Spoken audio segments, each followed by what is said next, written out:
We're back for our week 2 best bets for the NFL season. As I mentioned last week, I'm going to 5 best bets now weekly for the NFL just because it's hard to get 10 best bets out with only 16 games, right? It's really difficult. And if you want to see our best player props, because I'm not including player props in this video, that video is going to be out later today, probably 4 p.m.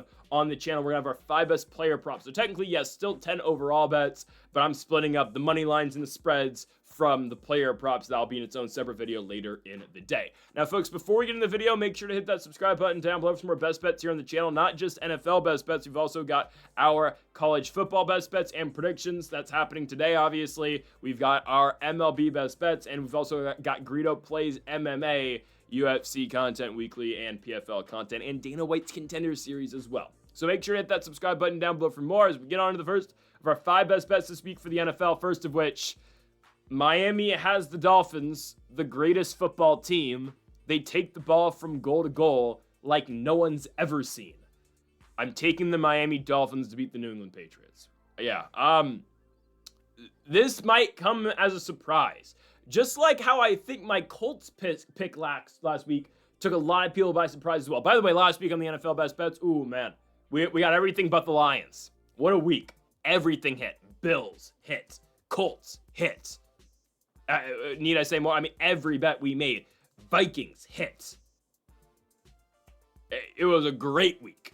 An excellent week. Browns spread hit. Bucks hit. So, I'm taking the Dolphins now. Last week, everyone was on the Dolphins to beat the Colts. This week, a lot of people are on the Patriots to go to Miami and win. I don't believe that. I am a believer that the Dolphins are going to make it their mission to get Tyreek Hill the ball this week. A lot has been made over the fact that Tyreek hasn't had a completion over 20 yards through the air. Hell, a reporter asked him that yesterday, and Tyreek's response was, "Are you trying to make me pissed off?" I mean, the interviewer should have just been, the guy asking the question should have been honest and just said, "Yeah, I was trying to rage bait you." But the Dolphins are going to make it an emphasis of getting the ball to Tyreek this week. Because why? Guys, McDaniel's job is on the line. I'm not saying this week it is, but he's on like a 6-week leash, I believe. If they don't turn this thing around right now, I believe they're going to let him go. I think they're going to. Because it starts with McDaniel, and then it's going to come down to a Tua discussion. Because, oh, by the way, guys, what happens next week on a short week? Oh, yeah, the Dolphins go to Buffalo. They go to Buffalo next week on Thursday Night Football. I think we all know how that one's going to go. I think we do. They have to win this week. Because then, if you lose this week, you're starting 0-3. You just are. You lose this week, you're an 0-3 football team going into week number 4 where you go play the Jets. Well, maybe you'll win. I don't know. Right? This is a must-win spot for the Dolphins in week number 2, especially against the Patriots team that lost in week number 1 to the Las Vegas Raiders. Geno Smith had a very good week number 1. Geno Smith was unloading on the New England Patriots. You know, he was dinking, not even dinking and diming. He was just finding everyone in that receiving, finding Brock Bowers, finding Jacoby Myers, finding Jordan Beck, finding Thornton as well. I'm not telling you Tua's going to have a Geno Smith type night and have 300 plus passing yards, but I mean, it should be there this week. It should. I'm not a big fan of the Patriots defense. I'm just not. I think they're all right. I'm not as high on the Patriots as a lot of people are. I think their run D's good, but their run D's good, and from tackle to tackle. Dolphins don't run the ball up the middle. At least not a lot. It's obviously everything's to the outside with Devon Achane, and a lot of what Achane does obviously is in the pass game as well. You're probably not going to see like an Ollie Gordon much this week, right? It's Devon Achane's squad, and it seems like Devon Achane is fine with that injury. Now, don't get me wrong. Do I still think Zach Wilson should be starting for this team? Yes, he should. I think Zach Wilson's better than Tua Tagovailoa, but I think Tua's going to do just enough this week. Something to note, starting tight end for the Dolphins came out of retirement with the New York Football Giants. Darren Waller is out again for week number 2. My backup tight end in fantasy football is still out. It's okay. We got David Njoku, who hopefully doesn't get his job completely taken by Harold Fannin. But I'm going with the Dolphins to win. Guys, the Patriots don't win in Miami. The last time the Patriots went to Miami and won was 2019, the one game Antonio Brown played as a Patriot. They haven't beat the Dolphins in Miami since Tom Brady played here. And oh, by the way, the Patriots have always been bad in Miami, even with Brady. Guys, remember when, was it 17 or 16 when this happened? The one year Jay Cutler was the Dolphin. Who got injured for them? Was it Tannehill was out for the year, or was it Brock Osweiler was out for the year? It was one of those two, and Jay Cutler had to start for the Miami Dolphins. He basically came out of retirement. He was done with the Bears, didn't want him, and he didn't have a job. And then all of a sudden, at the 11th hour, oh, here comes the Dolphins' job. Guys, Jay Cutler on Monday Night Football beat Tom Brady once in Miami. Now, it was always the thing when the Dolphins would come to New England, they'd get destroyed. But in Miami at Hard Rock, weird things happen to the Patriots. They do not play well over here. This year is nothing different, okay? A lot has been made of how bad the Dolphins are, and I get that. And I get Tyreek's got some off-the-field issues as well he's got to deal with. They're going to make it an emphasis of getting the ball to Tyreek this week. And yes, and he will have a completion over 20 yards, I believe. The Dolphins will win this football game, and don't be surprised if this team struggles early and they quickly pull Tua. I have a feeling. I think this is a McDaniel, we need to win this game at all costs. I don't care who gets it done. They need to come out of week 2 with the victory, and they are going to beat the New England Patriots, a team that's just mediocre in my opinion. Drake May's a talent. The team's overrated. I don't know how high they were rated, but a lot of people were high on the Patriots this season. Kind of was in week 1. I'm not anymore. Give me the Dolphins. It's a great spot. We're going to fade the public here, minus 130 for Miami at home. Next best bet, let's go to Acrisure Stadium. Pittsburgh, Pennsylvania. The Pittsburgh Steelers take on the Seattle Seahawks. No-brainer for me, Pittsburgh minus 3. It's a no-brainer. Maybe my favorite bet of the video. I think it is. Yeah, it probably is. Yeah, it is my favorite bet of the video. Out of all 5 I'm doing, I like this one the best. Steelers should dominate Seattle. First of all, how are the Seahawks going to score? Niners defense plays really well against Seattle. I'd expect Pittsburgh's defense to play even better, actually. I know they struggled against the Jets. It's a week 1 thing. You're going to figure it out on the road. It's okay. You're back at home now. You're taking on a Seahawks team that couldn't move the ball last week. It was all JSN. It was all Jackson, Smith, and Jigba. JSN had 124 yards in the air, through the air. Next highest receiver for the Seahawks was Cooper Kupp. Old Cooper Kupp. 2 catches, 15 yards. Elijah Arroyo, 1 catch, 7 yards. Sam Darnold, who had a career year last year for the Minnesota Vikings, comes to Seattle, 150 yards. Obviously gets strip sacked at the end of the game by Nick Bosa for the 49ers victory. San Francisco did not play a good game. Guys, right now, yes, the Steelers have a better offense than the San Francisco 49ers. I am not going to completely buy in right now to Aaron Rodgers, but how can I not be excited for Aaron Rodgers, 40-year-old Perk Aaron Rodgers in 2025? How can I not be excited about this team right now? Rodgers, 4 touchdowns last week in his Steeler debut with 250 yards. He's making Calvin Austin look good. I don't know if I could ever say that statement before last week, that a quarterback made Calvin Austin look great. I mean, again, his quarterbacks, his career, in all fairness to him, has been Mason Rudolph, Kenny Pickett, Russell Wilson, and Justin Fields. And Fields, good talent. Is he going to make a receiver look great? Probably not. Rodgers is making Calvin Austin look like a good receiver. Run game for Pittsburgh still leaves a lot to be desired. That's fair. I think they're going to shred Seattle through the air this week. I think they're going to. Guys, Brock Purdy played a bad game, and yet he still threw for almost 300 yards. I thought Purdy played horribly over in Seattle. Ricky Pearsall gets open deep in that secondary. DK, obviously a different receiver than Pearsall, but still, look at that pass that he makes to Jake Tonjes at the end of the game to win the game, obviously. That's a horrible ball by Brock Purdy. He gets bailed in that game. Rodgers is going to play a much cleaner game. Rodgers is going to play a much better game. And the Pittsburgh Steelers are going to beat the Seattle Seahawks, and they're going to cover 3 points. If they're going to win, yeah, they're probably going to win by more than 3, in my opinion. That's where I like minus 3. Like, even if it's a close game, and for some stretch of the imagination, the Seahawks are close, and the Pittsburgh Steelers only win by a field goal, whatever, we at least push. Okay, I would not play 3.5 here. No, I'm playing 3. Don't play 2.5. Line's not good enough. Straight minus 3, though, for Pittsburgh's minus 110. That's great. If you get 2.5 if you get 2.5 in like the minus 130-ish range, I would consider it. Because Pittsburgh should win this game, I believe, by more than a field goal, but this gives us the extra insurance. My question in this game is, how is Seattle going to move the football? Yes, Justin Fields in the offense for New York was, they were moving it. Breece Hall had a great game on the ground. Justin Fields, though, is a really big factor of why I believe the Jets saw success at home against the Steelers. Not his passing ability, But, well, yes. But what Justin Fields does, he gets outside of the pocket. He, threatens you with, the fact that, he can take off. He's a dual threat. Sam Darnold's not going to do that. And I believe that's why Pittsburgh had a lot of trouble. Yeah, the Breece Hall thing is a whole other issue, right? I mean, we'll see if Zach Charbonnet and Ken Walker are going to have success on the ground. Sam Darnold's not going to legitimately concern you running the football. Jalen Milroe might, but then you won't have to concern yourself at all at the passing game. And I'm not even trying to say that the Seahawks should be starting Jalen Milroe. They shouldn't, okay? Darnold's their guy, and he should be their guy. I don't believe in the offense too much because of the fact, too, you take away JSN, what does this team have? I know Garrett Wilson last week had 7 catches on 95 yards for the Jets, and so JSN might be able to get it going as well. Cooper Kupp then is your next guy if, you're able to take away what Smith and Jigba is able to do, okay? I love the Steelers in the spot. I'm not overhyping this team because of week 1. No, I do believe, again, yes, it's the Jets. But you go on the road and win that football game, and the way that the Seahawks played, the way that they only scored 13 points against the San Francisco 49ers, good defense, sure. Look at the Steelers, though. And also, the Seahawks are dealing with injuries. Witherspoon out. Julian Love is playing, but he's injured. One of their other safeties out with an injury. They are going to be so limited this week, man. Reek Woolen, we'll see, did not play well in week 1.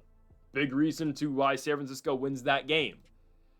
The Seahawks are in trouble, and their secondary is in trouble against, I know, again, Rodgers is 40, but the guy knows what he's doing. He does. He's 40. He's not playing for the Jets anymore. He's playing for a winning franchise and a winning program. I'm going Pittsburgh Steelers spread -3. Yes, this is probably my favorite of the week. I'm so down on the Seahawks. I'm not over the moon yet with Pittsburgh, but I feel confident enough in the Pittsburgh Steelers. Give me Steelers spread tomorrow. -3 for Pittsburgh on the road in Seattle, Washington. We move on now to our in Pittsburgh, not on the road. Even better, too, right? I've known that they're at home, but, great. I don't know. If they were -3 in Seattle, I'd still take them. Next up, Indiana Jones. Yep. Give me Danny Dimes to do it again. What did I say last week? What did I say? When nobody believed in Daniel Jones, who believed in Daniel Jones? I'm not even a Daniel Jones homer, by the way. I'm not at all. Real quick tangent. When I used to do, Madden stuff here on my channel, you can still look it up. Look up Man in the Arena Daniel Jones. When they did the Tom Brady Man in the Arena, I did one for my Madden series because Daniel Jones is my franchise quarterback in Madden. God, in 2022. Yeah, in 2022. So Madden 23. I did a Man in the Arena series for Daniel Jones. So I'm not a Daniel Jones homer, but I do find it funny that now he's the guy in Indianapolis. Anyways, but that's just what we thought of Daniel Jones at the time because he had a great year that year with the Giants. Yeah, the potential for Daniel Jones, and I think he's going to reach that now this year. He's on a legitimate team with a legitimate offense, and their defense doesn't look so bad. I know it's the Dolphins, and everyone's so down on the Dolphins. Again, I've already come on here and told you that I don't think you should be that down on the Dolphins yet. They'll win this week, and then it's going to continue to go downhill. But we had the Colts last week at home, and we're taking them yet again. Everything I said last week about the Denver Broncos having the best defense in football remains true. I still love the bet Denver Broncos to make the playoffs. They are going to make the playoffs. Are they going to win the AFC West? I'm starting to think that's going to be the Chargers. I am. And I'm actually really excited for Chargers Broncos next week. That should be really fun. But should be a great game. Broncos last week win, not in impressive fashion, though. Their defense looks really good, right? Their defense looks really good. They hold Cam Ward to 112 yards passing. I know there were drops in there from Calvin Ridley and Alec Eomanor, which, by the way, I don't know why I like Eomanor. I think he's a great talent from Stanford. I don't know why you draft him and start him. He has so many drop problems. It's just, I don't know. I know Restrepo's not really an NFL talent, but, you couldn't find Restrepo a role on this team. Because if anything, I know he's slow, but he's got great hands. And for a rookie quarterback, you need a guy with great hands, and you need a guy who he has familiarity with. But that's neither here or there with the Tennessee Titans. Broncos defense looked really great, right? We know how great the secondary is. We know that PS2, Pat Surtain, is the best defensive player in football. The defensive player of the year last year. He's so good that quarterbacks don't even throw his way anymore, which makes me a little concerned this week as a Michael Pittman fantasy owner. I would love to not start him, but I have Chris Godwin on my bench and Adam Thielen. I'm going to be starting Michael Pittman this week. And I have Thornton on the Raiders. Anyways, I'll be starting Pittman this week and praying. The Broncos secondary and just defense as a whole is dominant. Guys, I think a sign that went under the radar this year, Talanoa Hufanga. Talanoa Hufanga's first game as a Denver Bronco, former All-Pro for the San Francisco 49ers. Sure, he has dealt with injuries.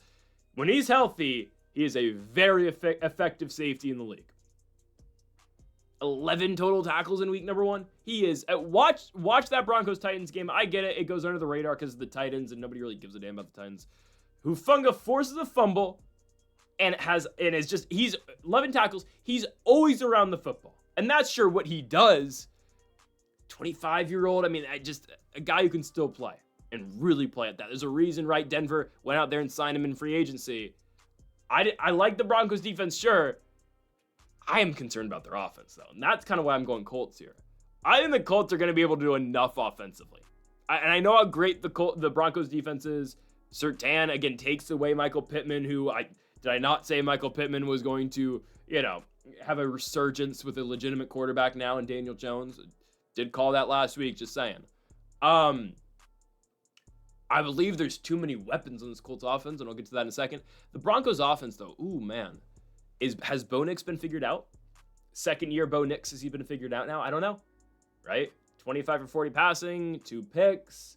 The run game looked all right. I think they need to be running R.J. Harvey a lot more than they were. It was a lot of J.K. Dobbins, but R.J. Harvey on 6 carries had more rushing yards than Dobbins, and obviously that doesn't tell the entire tale, but I think they need to go to Harvey more. I'm concerned about the offense beyond just Courtland Sutton. We know Sutton can get it done, and we know Bo Nix loves Courtland Sutton. The rest of the offense, though, I don't know, man. I don't know. The Indianapolis Colts, I believe Pittman's going to be taken away from most of the game, which is okay, because, all right, here comes Tyler Warren. Here comes the deep threat, Alec Pierce. Josh Downs only has 2 catches last week on 3 targets. I'd expect Josh Downs to be much more involved, right? You take away Tyler Warren, here comes the two tight end set with Mo Alley Cox, right? Hell, Indianapolis, they love Cox. They get to Cox quite a bit, right? Run game, Jonathan Taylor. When Jonathan Taylor's healthy, and when Jonathan Taylor gets a full training camp, he's a very effective running back in the league. And again, don't forget what Daniel Jones did in that one playoff run with the Giants. That season, there's a reason he got that big contract from New York. There's a reason he's got this chance in Indianapolis. And there's a reason he beat out Anthony Richardson. It's because he's the better quarterback and the better leader. He is. There's a reason he won out that job. You're not going to see Daniel Jones tap himself out of a football game. I will always say, Anthony Richardson is one hell of a talent. He just needs to restart and go somewhere else. And I think he can be effective somewhere else. I firmly believe that. I think if I'm the Rams, if I'm the Seahawks, if I'm the Rams or I'm the Steelers, I'm giving AR a shot as a backup. And if something happens to Stafford or Rodgers or next season, then boom, AR is your guy. I don't think he can work out in Indianapolis. But what I do know right now is that the Colts are going to beat the Denver Broncos. I like Denver. I think they're a great team. I think they're a postseason team. But I'm taking Indianapolis here because of the questions of the Broncos offense. Defensively, sure, Denver's good. I think the Colts have too many weapons, though. I think they're going to be able to use them. I'm going Colts money line in the Peyton Manning Bowl. Give me Indianapolis to win. Plus 105. My goodness, plus money for the Colts at home? Come on now. No brainer. Give me Indianapolis at home at plus 105. Next up, we go to our 4th best bet of the video, Super Bowl rematch from Arrowhead Stadium, Arrowhead Field in Kansas City, Missouri. The Kansas City Chiefs host the Philadelphia Eagles. I'm taking the Eagles. The Chiefs are overrated. They are. They're overrated. At least in terms of the spread and in terms of how Vegas is respecting them. I don't get it. We saw last week, and yes, are the Chargers a really good football team? They are. They are. And I think they're going to win the AFC West this year. Harbaugh is going to, make that jump. Justin Herbert's obviously making that jump as well. A generational run, right? The Chargers are making that step this season. They're going to win the division. Do I think the Chiefs are still making the playoffs? Yes, they'll be a wild card. I do not envision a world where the Chiefs don't get in. I just think they're going to have to go on the road in the first round. Probably, I don't know, let's just say Indianapolis in round 1. Give me Daniel Jones. No, again, we'll see. The Chiefs aren't that good, though. They're not. They're a playoff team, yes. They're not the dominant force they used to be. Look at week 1. Sao Paulo, Brazil. They play all right, but it's very obvious the Chargers are the better football team. Like, Los Angeles is in control of that game, right? Kansas City is always playing catch-up in that game. And sure, again, there was a point where they tied it, and then Butker, missed the PAT, and then they tied it again in the fourth quarter, almost tied it, and didn't get the 2-point conversion. But again, my point stands, right? Kansas City was always chasing Los Angeles in this football game. I think they're going to be chasing Philadelphia as well. I get the game's at Arrowhead, right? Home game for Kansas City. Revenge game for losing the Super Bowl. What happens when the Eagles shred you again? And sure, in the Super Bowl, Saquon Barkley couldn't get going on the ground. I get that, right? Barkley struggled to run the football, and he was the story of the Eagles 2024. The Eagles don't get to where they're at. They don't go to the Super Bowl. They don't win the NFC if it's not for Saquon Barkley, right? But the Super Bowl wasn't that. It was how the Eagles defense dominated. By the way, Jalen Carter, he's back. That suspension, that goes back to the Cowboys game, right? That's his suspension. He's back. So you get Jalen Carter, who is just a disruptor on the front line, on the defensive line. And I think that defense is really going to give Mahomes a lot of fits. Oh, by the way, who is Mahomes throwing the ball to this week? Legitimate question. Who is Patrick Mahomes going to throw the ball to this week? We know it's not Xavier Worthy. He's out, dislocated shoulder, right? Kelsey heard what Taylor Swift said on the podcast. He said, okay, yeah, you were happy we drafted Xavier Worthy? Okay, I'm gonna take him out. Way to go, pal. Way to go, Pfizer man. I'm joking. Who's Mahomes throwing to? Hollywood Brown? Juju? We know Rashee Rice is still suspended. Obviously, Kelsey, yes, I expect Kelsey to probably be their leading receiver this week. I think he's going to be. It's Kelsey's retirement run. They're going to make it an emphasis. And they're going to make it a point out of getting the ball to Travis Kelsey. Isaiah Pacheco didn't look that great in week 1. Kareem Hunt didn't look all that great either. I think they had the same amount of touches. Neither of them looked great. I'm telling you, the Chiefs defense, it's all right, but Justin Herbert shredded it. Jalen Hurts is not on the level of Justin Herbert in terms of throwing ability. All-around quarterback-wise, yes, Jalen Hurts is the better quarterback, I think. I don't know. They're close. I think Hurts sees a lot of success throwing the ball this week. I mean, look at the success he had in the Super Bowl. How many more nights is Jalen Hurts and the Eagles going to go with Devontae Smith catching the ball 3 times and A.J. Brown only catching the ball once in the fourth quarter? Didn't catch the ball at all, obviously, quarters 1 through 3. It's not going to continue to happen. They are going to beat the Chiefs like they did in the Super Bowl. It's going to be a closer game. I don't think it's going to be a blowout, especially just because the game's in Kansas City. I still think they're winning, though. And I think the Chiefs are starting the season 0-2. And then, of course, we get into the battle that is Week 3 in New York on Sunday Night Football, Chiefs-Giants. Why? Probably Jackson Dart's first ever start. But just, seriously? It's just so dumb that got the Sunday night spot. No, I'm not going to get into that right now. It's just check out our Week 3 predictions, and I'll give you 5 games that should have been on Sunday Night Football over that. Anyways, though, I'm taking the Philadelphia Eagles this week. I firmly believe they're going to be able to get the job done. I think Saquon's a better night running the ball than he did in the Super Bowl. I think he will. And expect that Eagles defense to really step up that secondary. How, Cooper DeJean, the rookies, DeJean, Quinyon Mitchell, dominated in that Super Bowl. They should see a lot of success again this week in Kansas City. And I just don't think the Chiefs are that good in 2025. Philadelphia Eagles, they're the better team. They will go on the road and they will win. Give me the Eagles to win -115, almost even odds. I am taking Philadelphia to go on the road and get the job done. On to our final best bet of the video. Let's go to Monday Night Football, one of 2 Monday night games. But the Monday night game we are taking is the Tampa Bay Buccaneers to go on the road to NRG Stadium and beat the Houston Texans. I don't see it with the Texans. I don't see it. Why are they favorites to beat the Bucs? Because they're at home? Is that why they're favored? They're 2.5-point favorites at that. This should be a pick'em, or this should be a Buccaneers favored spread. I'm not going to complain because we're taking Tampa Bay, obviously. The Bucs are so much better than they are getting credit for. Guys, there's a legitimate chance the Tampa Bay Buccaneers start the season 6-0, and probably, in my opinion, the Bucs are going to be 7-1 going into their bye week in Week 9. The one loss I have them taking is Monday Night Football in Detroit. They will be 7-1, in my opinion, going into their bye week. They are that good. They are that good of a team. Last week against the Falcons, I don't say what you want about, what Atlanta is this season, and sure, Younghoe Koo misses the field goal to send the game into overtime. Tampa's secondary is always going to be a problem. I mean, Todd Bowles' thing is, right, great interior defense in terms of their line's always great, front line's always great. Secondary is always just god-awful, right? I'll never forget, Tom Brady should have 8 Super Bowls, okay? I will never forget. I will never forgive you, Todd Bowles, for 2021. Okay? Unbelievable. Bucs should have beat the Rams. They would have won the Super Bowl that year. Brady could have retired, and I guess he'd still have a family, but maybe it's for the better he doesn't have a family, because he learned that woman's true intentions. I hate Gisele Bundchen too. Hate Gisele Bundchen more than we do Todd Bowles, right? Anyways, no. Tampa's better than they get credit for, though. Guys, Baker Mayfield didn't play a good week 1. He scrambled well. He extended drives well.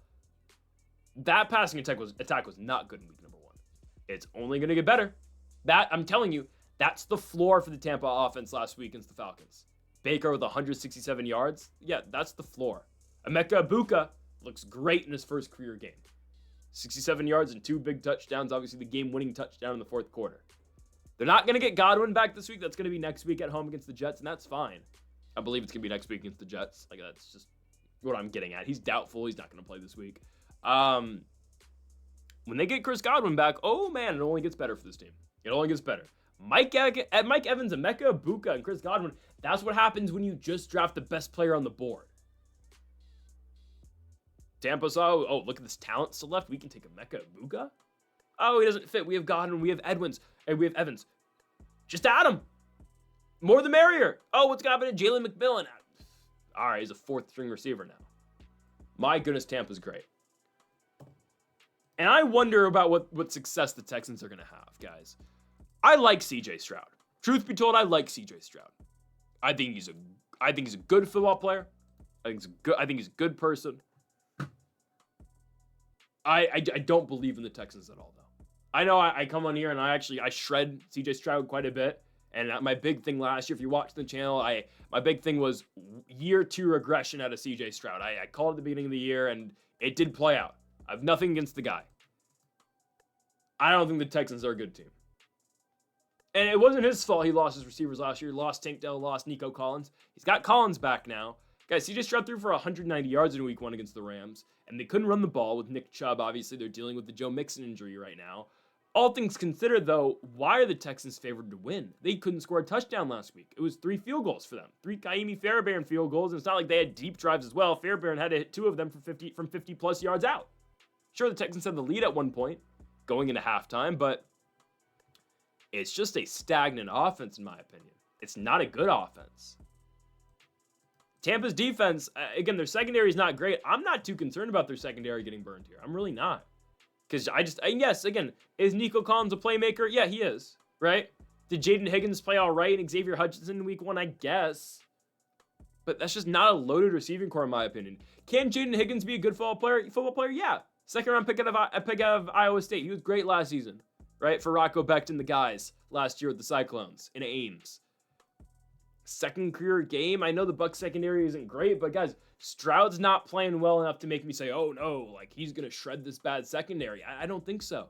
And the run game for Houston, like so many other teams against Todd Bowles-led defenses or just Todd Bowles-led teams, the run game is going to be non-existent. And obviously that's a big factor. That's obviously Vita Vea and company down low in the front 7. I get that. The battle in the trenches is always won by Tampa Bay. But look at that offense out of the Buccaneers.